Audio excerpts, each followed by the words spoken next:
in the booth. And I wouldn't be surprised if that was Stats' map choice too. Like you were saying, Cactus Valley should have been pretty good for him. And now we're going into one of the worst Protoss maps in the pool, so... Yeah, it certainly was his map choice. I mean, there's no way he would have gone anywhere near this map as a Protoss player. We might have to see some aggression from him. He might have to try and roll the dice and go for an all-in Valdez. Would love to see it, but let's see what these two players do now going into game number 2 on Iron Fortress.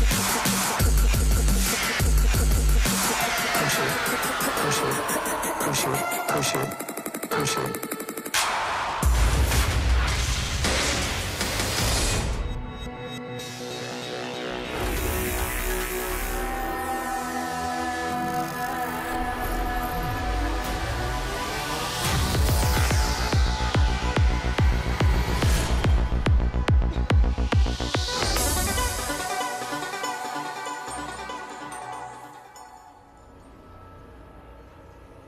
Up here in the top right, in the red, our Protoss player from KT Rolster. It is Stats. Down a game. In a rough spot going into Iron Fortress here. Down here in the bottom right, we do have the player looking to win this one. ByuL. Playing fantastic. Refreshing to see. We were all getting worried that one of the best Zerg players in the world would be underperforming here. Yeah. I think this is a good time to mention it, by the way. If you do come down to the studio and you take a selfie somewhere in the studio. At home. Oh, just at home. Just at home, you can actually take your selfie. And if you post it, your selfie of you watching the SBENU Star League here to esportstv.net/en, I believe, you can possibly win some of these pins, which is really, really cool. Yeah. I think it's one person will get 4 random pins. Okay. Something of that nature. So you definitely want to do that. These pins are super cool. Oh, man. And I awesome love memorabilia. Them. Yeah, they're the coolest thing ever that we've seen from a league out here. Giving away pins like this, player pins. Highly recommend you guys do that. We'll tweet that later as well in case you guys aren't unsure. Follow us at MoonGladeAU and Brendan Valdez. I think it's pretty easy, just shower up, look nice, take a selfie. Take a selfie, man. Get some pins. That easy.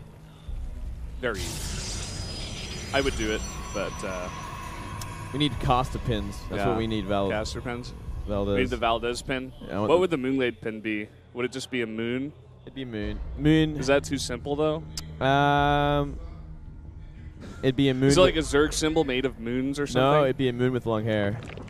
Oh, wow. Okay, that actually works. There you go. There you go. I should get a tattoo like that, man. Yeah? Just tattoo myself. I know it would look kind of awkward, though, don't you think? That'd be like, what is that? Like that big circle moon with just some long hair? It'd be a half moon, so it's more obvious. Oh, okay. And it'll have like long hair. Why is that more obvious? I don't know. I think the moon is more obvious when it's a half moon. Don't you think?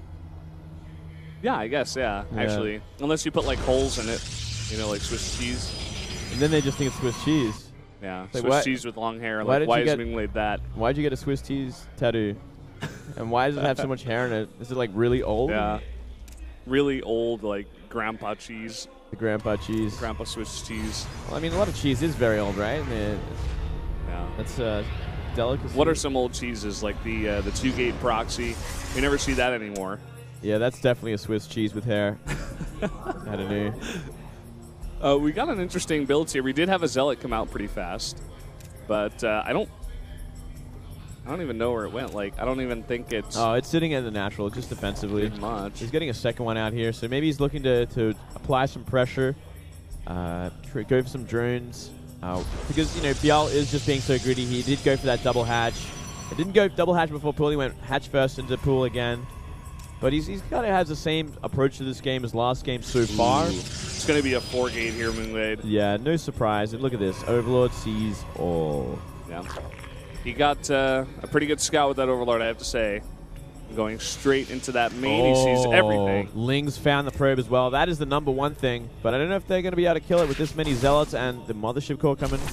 They're trying desperately to get it, but he will go down. Oh, 2 Lings get in.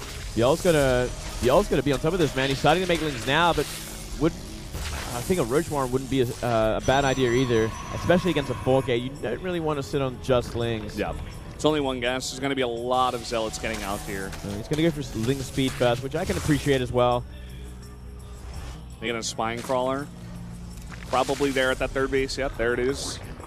Going to be looking to defend there. I really don't blame Stats for going for a build like this on this map. I think it makes sense, actually. Yeah, you kind of have to. It's such a hard map to try for a third.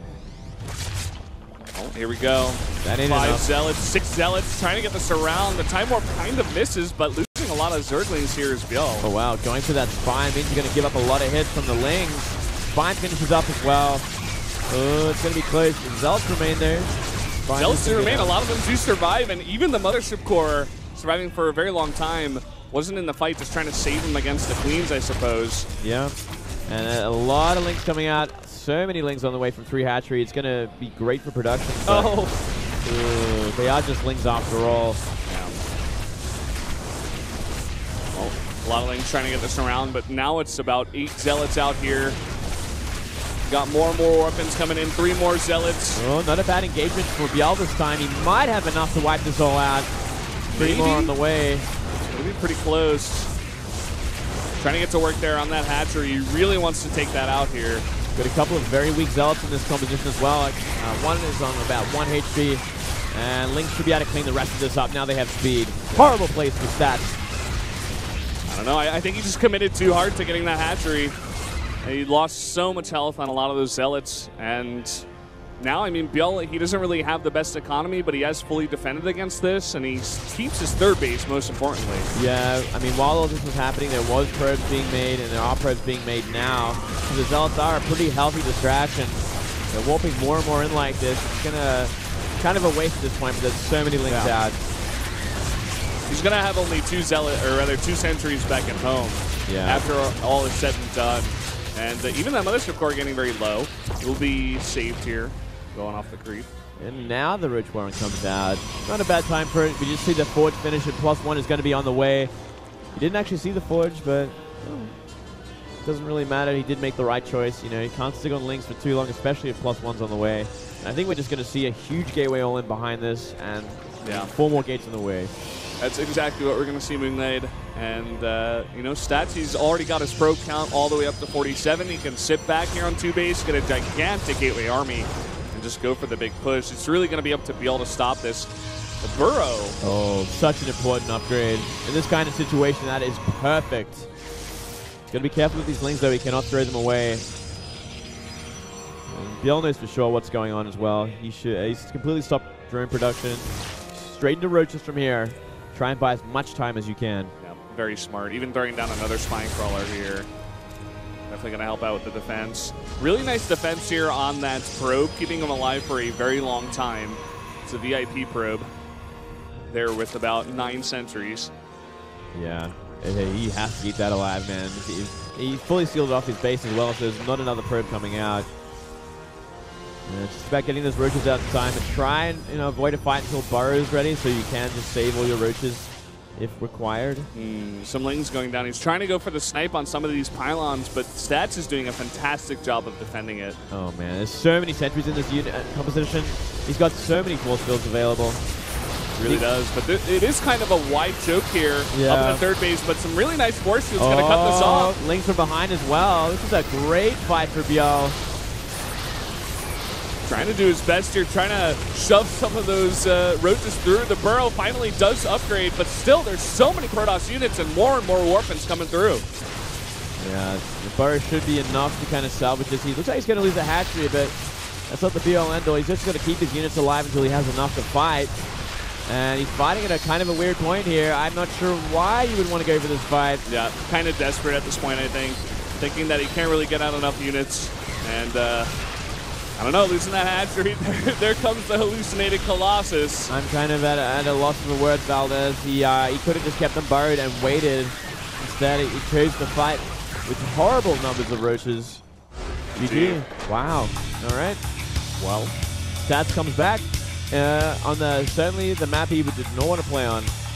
Yeah, kind of interesting series so far. Not really what we expected from the 2 maps, at least. But very well executed there by Stats, and maybe not the best response from ByuL. No, certainly not. Really stumbling there in his defense. He had the right